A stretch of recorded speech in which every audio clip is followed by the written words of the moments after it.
Agora, se a maldição está sobre nossos pais e Jesus venceu, como podemos então vencê-la?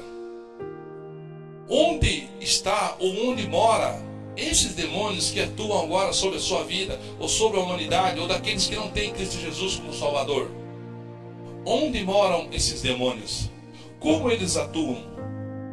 Você tem que entender, você tem que ter conhecimento, você tem que buscar nas Escrituras a verdade de Deus, mesmo que às vezes o teu raciocínio seja como está corrompido, mas buscando com sinceridade, em viver aquilo que você quer para você, viva para o seu próximo, para a sua família, para o seu irmão.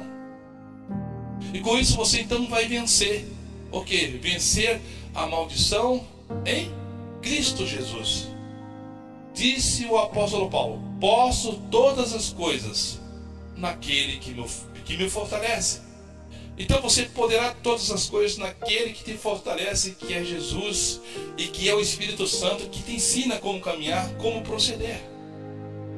Somente pela palavra, na obediência.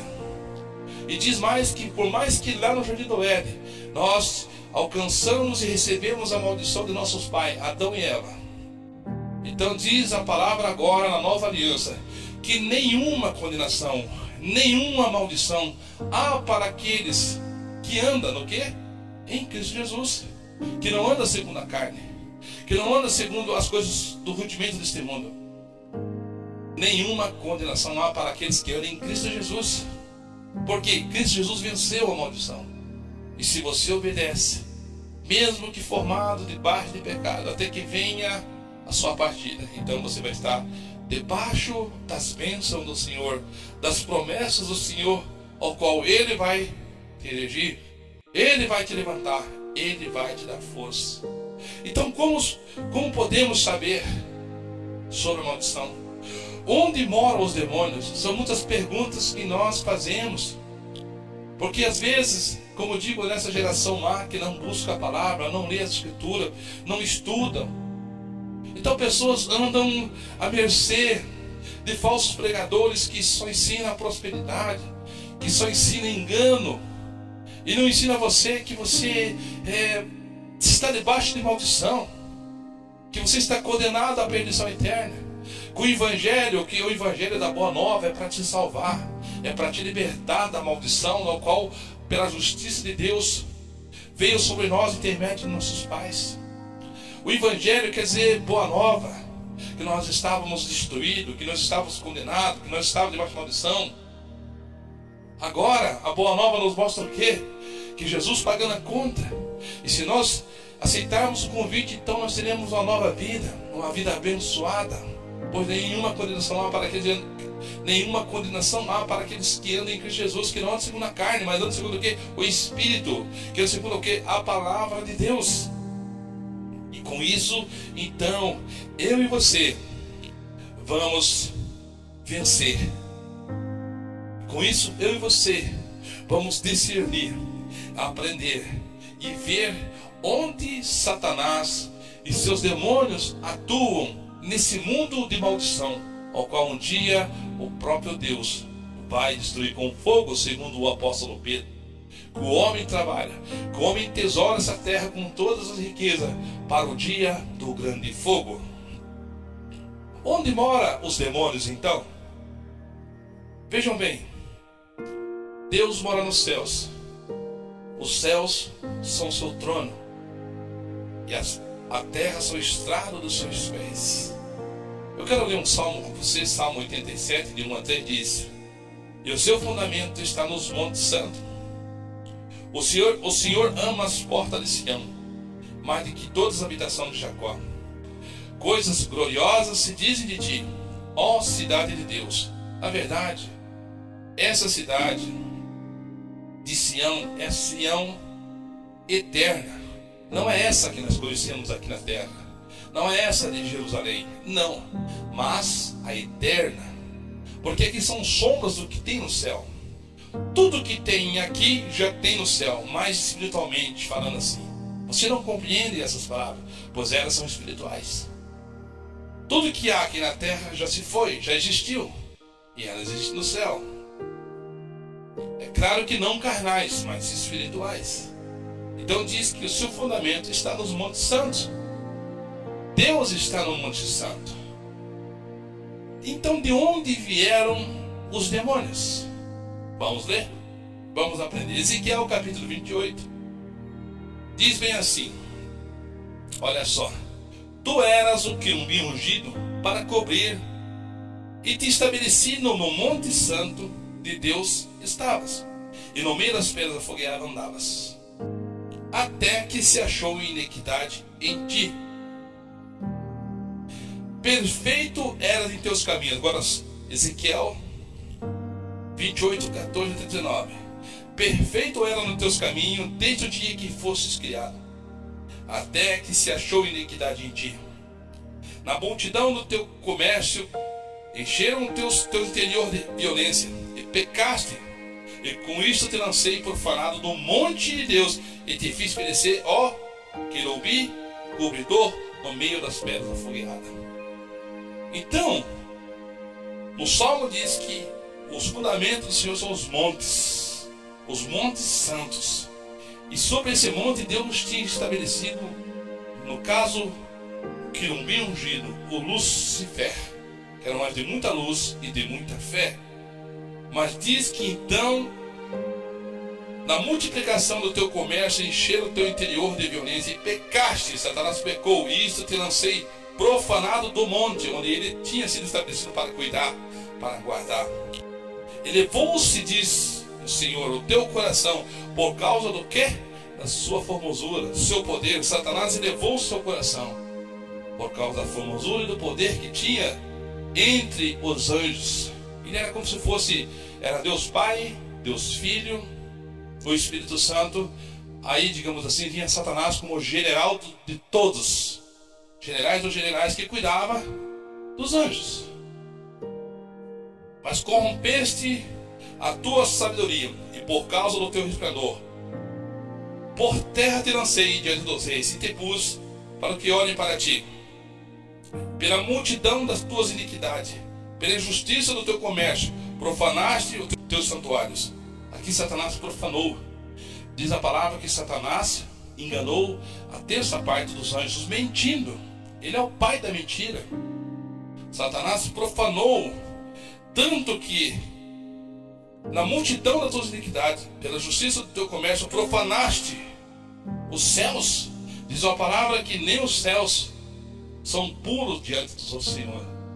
Nem os céus são puros diante dos olhos do Senhor. Nem seus santos anjos Deus confia, diz a palavra. Por quê? Porque mesmo que eles sendo santos, mesmo que eles sendo puros, ainda eles se corromperam, diz as Escrituras. Profanaste o teu santuário. Eu, pois, fiz sair do meio de ti um fogo que te consumiu, e te tornei em cinza sobre a terra, aos olhos de todos que te veem. Todos que te conhecem entre os povos estão espantados de ti. Em grande espanto te tornaste, e nunca mais substituirá. Nunca mais. Satanás pecou, Satanás induziu e enganou a terça parte dos anjos. E nunca mais ele se tornará, ou terá perdão. Ele está condenado, sentenciado e vencido por Jesus. Mas ao tempo certo, ele vai ser lançado no lago de fogo, onde arde com fogo e enxofre, para todo sempre será atormentado. Será lançado Satanás e seus demônios. E com isso, então nós podemos ver em pequeno tempo a origem, né, da biografia, a origem do diabo, a origem dos demônios, a origem da maldição que começou no céu, que foram expulsos e foram transferidos para a terra. E agora nós vamos ver nos seguintes versos a seguir aonde atua a maldição e quem são esses, os agentes que atuam na vida das pessoas, trazendo morte, trazendo enfermidades, trazendo toda espécie de mal. Como eu disse, Satanás está sentenciado. Nós podemos ver Jesus quando ele vem ali até então, traz a boa nova e liberta o endemoniado de Nagareno. Quando ele se prostra né? E os demônios dizem: por que vieste nos atormentar antes da hora? Porque eles sabem que pouco tempo resta para eles. Mas Jesus estava ali para fazer a obra, e eles acharam que era já um juízo, mas não era. Ele falou: nós sabemos os tempos, por que vieste antes da hora nos atormentar? Então Jesus ali faz a obra, expulsa os demônios, e eles entram nos porcos e se precipitam no mar. Mas era só uma passagem que estava pela sua escritura e que tinha que acontecer. Deus manifestando o seu poder no seu Filho, Cristo Jesus, para que nós pudéssemos compreender que Ele é um Deus zeloso, que vela para a sua palavra, é o libertador, é o único que pode fazer todas as coisas. Satanás é expulso dos céus. Vejam bem, Apocalipse capítulo 12, verso 3 e 4. E viu-se outro sinal no céu, e eis que era um grande dragão vermelho, que tinha 7 cabeças e 10 chifres, e sobre sua cabeça 7 diademas. E sua cauda levou após si a terça parte das estrelas do céu, e lançou olhos sobre a terra. E o dragão parou diante da mulher que havia de dar a luz, para que dando a luz ela pudesse tragar o seu filho. Aqui nós podemos ver uma narrativa de Apocalipse, o próprio Jesus mostrando a nós pelas escrituras que Satanás foi expulso do céu, e Satanás trouxe consigo a terça parte das estrelas, e essas terça parte das estrelas são a terça parte dos anjos. Em Apocalipse 12, 7, vamos lá. E houve batalha no céu, e Miguel e os seus anjos batalhavam contra o dragão, e batalhava o dragão contra os seus anjos, mas não prevaleceram, nem mais no seu lugar se achou os céus.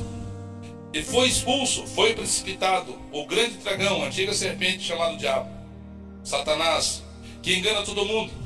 Ele foi precipitado na terra, e seus anjos foram lançados com ele. Apocalipse 12, 10. E ouvi um grande voz do céu que dizia: agora é chegada a salvação, a força e o reino do nosso Deus, o poder do seu Cristo, porque já o acusador de nossos irmãos é derrubado, o qual diante de Deus os acusava de dia e de noite, e eles foram lançados para baixo. E o qual diante do nosso Deus os acusava de dia e de noite, e eles o venceram pelo sangue do Cordeiro e pela palavra de nosso Deus. Por isso alegrai-vos aos céus, vós que habitais. Ai dos que habitam na terra e no mar, porque o diabo desceu a vós e tem grande ira, sabendo que já tem pouco tempo, ou pouco tempo lhe resta. Aqui em Apocalipse nos revela a guerra no céu, eles sendo expulsos sobre a terra. E aqui diz: ai dos que habitam sobre a terra, porque o diabo desceu até vós com grande fúria e ira, sabendo que pouco tempo lhe resta. Então o diabo já sabe, ele está condenado, ele jamais será restabelecido, jamais, porque eles eram puros, eles eram santos, separados. Santo quer dizer separados, mas eles pecaram. Houve, iniquidade neles, e o diabo, no caso, enganou a terça parte, e com isso foram expulsos dos céus. Houve guerra no céu, diz a Escritura, e com isso batalharam, mas não venceram, não prosperaram. Tanto que Jesus nos ensina também lá em Lucas capítulo 10, 18, ao que Jesus lhe respondeu: eu vi Satanás caindo do céu como fogo, ou como relâmpago. Jesus disse isso quando os apóstolos então tinham sido designados, estavam pregando o Evangelho, levando o Evangelho ali. Eles estavam pregando que Jesus curava, que Jesus salvava, que ele veio desfazer a obra do diabo. E muitos eram curados enfermos, enfermidades, lepra. Muitos eram endemoniados, então eles expulsavam os demônios. Então eles chegaram até Jesus. Aqui em Lucas capítulo 10, nos primeiros versículos, você vai lendo, escorrendo o Evangelho, diz que eles ficavam maravilhados até chegar a Jesus e disseram: Senhor, até os demônios nos obedecem. As enfermidades, as maravilhas estão acontecendo. Mas Jesus disse: não alegrai-vos por isso, porque os demônios vos obedecem. As maldições que estão das pessoas estão saindo, na verdade eram demônios, enfermidades que estavam sendo curadas. E essas enfermidades muitas das vezes eram provenientes dos inimigos de Cristo, dos inimigos de Deus. Os nossos inimigos são os demônios, Satanás. Então eles oravam, as enfermidades saíam. pessoas possessas e endemoniadas eram curadas. Jesus disse que não deveriam se alegrar porque os demônios vos obedeciam, mas alegrai-vos porque vossos nomes estão escritos no livro da vida. E ele disse, se vocês estão maravilhados com isso, vejam bem, eu estava lá. Daí Jesus disse ali no verso 18 de Lucas 10, ao qual Jesus revelou, eu vi Satanás caindo como raio do céu, eu vi. Claro que Jesus viu. Jesus é o unigênito de Deus. Satanás agora então, quando Jesus diz isso, Apocalipse diz isso, então Satanás e toda a sua gangue, digamos assim, vamos pôr uma palavra moderna, então se transmite ou se transfere para a terra. Satanás está na terra. Satanás mora na terra. Por isso que aqui então nós sabemos que eles atuam. Assim como Eva e Adão deram lugar ao diabo, assim como Caim deu lugar ao diabo, a humanidade prossegue na mesma instância, dando liberdade para que o diabo e seus demônios entrem em seus corpos. Use sua boca, use seus braços, use suas mãos, use sua mente, use seus pensamentos, use o seu pleno ser. Por isso que existe, está na Escritura que existe os vasos de honra e os vasos de desonra. Para isso, Deus se manifestou, que na verdade todos se tornaram vasos de desonra. Mas agora há vaso de honra e vaso de desonra, porque se aqueles que estão no Evangelho verdadeiro e obedecem, eles vão ser limpos, purificados, transformados com o fogo de Deus, com o Espírito Santo. E esses podem se tornar limpos, pois Jesus tem a pá que limpa o nosso pecado. Jesus tem um sangue que nos lava de todo pecado. Então, se eu e você obedecemos e queremos sair da maldição, da condenação eterna, então nós podemos então alcançar isto no nome de Jesus. E obedecer aos ensinamentos e seu Evangelho. Então nós podemos se tornar um vaso de honra. Porque todos lá no Jardim do Éden se tornaram vaso de desonra. Vasos sujos.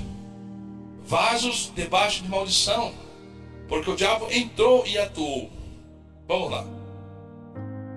Então, Romanos capítulo 9, verso 21 e 22. Ou não tem o oleiro poder sobre o barro, para da mesma massa fazer um vaso para a honra e outro para a desonra? É claro que Deus tem. Deus faz um vaso de honra intermédio que quando quer obedecer, e um vaso de desonra daqueles que não querem obedecer. Deus tem poder para pegar o mal. Você quer ser mal, você não quer se obedecer, então você vai ser vaso de desonra, e você desonra a minha palavra. Mas Deus pega um vaso que mesmo que cheio de pecado, mas ele quer buscar e amar ao Senhor e obedecer. Então Deus pega esse vaso, ele é o oleiro, e faz agora vaso de honra, porque quer obedecer. Deus tem esse poder, mas está na nossa escolha, no sentido de escolha. Coloca bênção ou maldição, o que você quer? O Senhor disse que quer que você escolha a bênção para que te vá bem. Talvez venham os calvinistas, aqueles que creem em predestinação, dizer não, Deus fez o vaso para a honra. Não, cada um toma a sua escolha. Deus tem poder. Já que você não quer, então você vai ser vaso. Você que não quer, então tá bom. Então você vai ser vaso de desonra. Ah, você quer, então você vai ser. Você quer aceitar, quer obedecer, então vai ser vaso de honra. É assim que ensina as Escrituras. A palavra diz que Deus não tem prazer na morte de um ímpio, antes que se arrependa, se converta do seu mau caminho e seja salvo. Deus quer que os homens todos venham ao conhecimento da verdade e sejam salvos. É o desejo de Deus. Então não cabe predestinação nas Escrituras e no Evangelho da Boa Nova. Vamos lá. Ou não tem oleiro poder sobre o barro, para da mesma massa fazer um vaso para a honra e outro para a desonra? Sim, Deus tem. Mas está em nós, da bondade, na benignidade do Senhor que nos apresentou Jesus. Ele põe, eis que eu ponho bênção ou maldição. O Senhor coloca aí, quer amar o mundo, ama o mundo. Mas se quer amar a Cristo, o meu filho, que eu dei para vocês, que morreu e fez sacrifício, então Ele coloca bênção ou maldição Vida ou morte? Jesus é vida e não morte. Ele venceu a morte. Quem não tem Cristo, não tem vida. Então, nesse conceito, Deus pode fazer vaso de honra ou vaso de desonra. E que direis? Se Deus, querendo mostrar a sua ira e dar a conhecer o seu poder, suportou com muita paciência os vasos da ira, preparado para a perdição. Deus suporta toda essa maldade, esses vasos da ira. Deus suporta. Deus, na verdade, diz assim, que se não fosse as misericórdias do Senhor, nós seríamos consumidos vivos, todos. Seríamos eliminados e acabou. Deus continua sendo um Deus sem nós. Nós sem Deus não somos nada. Mas aqui diz que então Deus teve paciência por causa do seu amor para com aqueles que se voltam de verdade ao conhecimento da eternidade de Cristo e obedecer e viver aquilo que o Senhor tem ensinado. Então diz que Deus suporta. Você tem que suportar. Intermédio do amor que Ele tem, até mesmo por Ele mesmo, porque Ele ama a sua justiça. Deus é justo. Deus é amor, mas Deus é justiça. E por causa da sua justiça, da promessa que Ele fez, aqueles que querem ouvir e obedecer, e tem aqueles que querem ouvir, e tem aqueles que querem obedecer, e tem aqueles que sofrem. Então Ele honra, Ele suporta com muita paciência os vasos de desonra. E com isso eles já estão preparados, porque eles não querem obedecer. Eles já estão preparados para a ira. Mas não porque Deus quis, mas eles quiseram. Eles se rebelaram. Olha só. A casa, na verdade, nós somos o templo, a casa do Espírito Santo. A casa do demônio, dos demônios, é o mundo. Mas se nós se tornamos casa de Deus, podemos se tornar casa de Satanás? Deus é Espírito, Jesus é Espírito, o Espírito Santo atua em nós, mora em nós. A Bíblia diz que vós sois o templo da casa de Deus. Vós sois o templo do Espírito Santo. Se Deus pode morar em nós, os demônios também podem morar em nós. Eles também podem. Eles estão sobre a terra. Eles estão nos ares. As potestades estão nos ares. Satanás, quando volta ao céu na reunião lá em Jó, o Senhor pergunta de onde vem Satanás. Ele fala de rodear e passear pela terra. Ele estava só vagabundeando, pela terra. Então, eles estão aí nos ares, na criação de Deus, mas não no céu mais. Eles foram expulsos e não estão mais lá, mas estão aí. E eles podem, então, nesse caso, a morada deles é aqui nos ares, neste mundo. Mas eles podem atuar em você. Como Deus diz, vós sois o templo do Espírito Santo. Se Deus pode morar e Ele coloca nós como templo, como casa, então, possivelmente em espírito os demônios também podem. Vamos ler sobre isso. 2 Timóteo capítulo 2, verso 20 e 21. Numa casa não somente há vasos de ouro ou de prata, também há de pau, de barro, uns para honra e outros para desonra. De sorte que se alguém purificar essas coisas, será vaso para honra e santificação, idôneo para o uso do Senhor, preparando para toda boa obra. Então aqui é o mundo. E diz que há vaso de honra e vaso de desonra. Há vasos, os de honra são aqueles que se entregaram a Cristo, ou se dobram diante da verdade, se humilham debaixo da potente mão do Senhor, reconhecendo que são pecadores que necessitam da graça de Deus. Esses são vasos de honra. Eles se dobram, têm um coração voltado para Deus, mesmo que sendo pecadores e caídos juntamente com os pecados de Adão e Eva. Eles se dobram ao Senhor, reconhecem o Criador. Esses são os vasos de honra. De sorte que alguns que se purificar, diz aqui no verso 21, de sorte que se alguns que se purificar dessas coisas, será vaso para a honra. Se purificar no quê? Do quê? Se purificar, se lavar no sangue de Cristo, obedecendo os seus ensinamentos. olha, se purificará dessas coisas. De sorte que se alguém se purificar dessas coisas, do mal, se abster dos ídolos, da mentira, do engano, do assassinato, do homicídio, né, do adultério, da fornicação, de sorte que se alguém se purificar dessas coisas, será vaso para a honra, se nós obedecermos a palavra do Senhor. Em tudo que está nas Escrituras, então se tornamos um vaso, né, de honra, santificando-se no quê? Idôneo para o uso do Senhor, preparado para toda boa obra. É isso que diz a Escritura. Então, se tornamos então casa, vaso do Senhor, onde Ele vai habitar. Somos casa, ou templo do Espírito Santo, quando se purificamos, como eu li antes. Até então somos moradas. Até então, antes de sermos purificados, lavados no sangue do Cordeiro, nós somos o quê? Vaso de desonra.